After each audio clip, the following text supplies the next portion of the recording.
ऋषि अंगरीष और उनके शिष्य अरुणी के बीच एक आध्यात्मिक संवाद। ऋषि अंगरीष का वन आश्रम। संध्या के आकाश तले संध्या की हवा स्थिर थी। पंछी अपने घोंसलों में लौट चुके थे। आश्रम के प्रांगण में एक स्वर्णिम अग्नि जल रही थी, जिसकी लौ छायाओं को नचा रही थी। अरुणी ऋषि अंगरीष के समक्ष बैठे थे। उनके मन में विचारों की रेखाएं थी। अरुणी ने पूछा, गुरुदेव, मुझे पिता के एक मित्र की ओर से विवाह प्रस्ताव मिला है, पर मेरा हृदय संदेह में है। क्या विवाह मेरा भाग्य है या मैं इससे अलग राह चुन सकता हूँ? ऋषि अंगरीष ने उत्तर दिया मुस्कुराते हुए, और तुझे क्या लगता है, विवाह या तो भाग्य होता है या चुनाव? अरुणी ने कहा विचलित होकर। पर क्या शास्त्र गृहस्थ आश्रम को जीवन का एक चरण नहीं बताते? और क्या लोग नहीं कहते कि जीवन साथी तो पूर्व निर्धारित होता है? अंगरीष ने उत्तर दिया, चलो तुम्हें एक कथा सुनाता हूँ। एक बार पूर्णिमा की रात थी। चंद्रमा अपनी ज्योति से संसार की नदियों और सरोवरों में प्रतिबिंबित हो रहा था। एक ऐसा ही प्रतिबिंब एक मिट्टी के पात्र में स्थित शांत जल पर पड़ा। वो पात्र सोचने लगा, मैं ही चंद्रमा हूँ। प्रतिदिन वो पात्र अपने प्रतिबिंब को निहारता।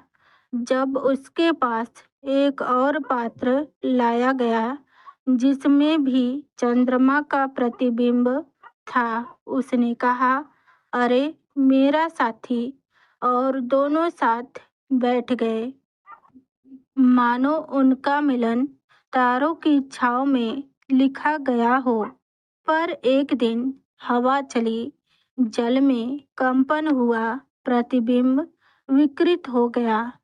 पात्र चिल्लाया, मेरा चंद्रमा फीका पड़ रहा है, मेरा साथी बदल रहा है। जो ऋषि यह देख रहे थे, उन्होंने धीरे से जल उड़ेल दिया और पात्र को तोड़ दिया। ऊपर देख, उन्होंने कहा, वास्तविक चंद्रमा आकाश में अछूता है। जिसे तू मेरा चंद्रमा कह रहा था, वह तो मेरा एक प्रतिबिंब मात्र था। अरुणी ने पूछा, तो आप क्या कहना चाहते हैं कि रिश्ते प्रतिबिंब जैसे होते हैं? अंगरीष ने उत्तर दिया, सभी रूप, सभी मेल, सभी बिछोह, ये सब मन के तल पर उठती तरंगे हैं। गृहस्थ आश्रम आत्मा को बांधने का नहीं, अहंकार को शुद्ध करने का मार्ग है। अरुणी ने पूछा, पर क्या गृहस्थ के लिए कोई धर्म नहीं होता, नियम जो पालन करने चाहिए? अंगरीष ने उत्तर दिया, सिर हिलाते हुए, हाँ, पर वे बेड़ियां नहीं, बल्कि छैनी है जो तेरे अस्तित्व को तराशती है।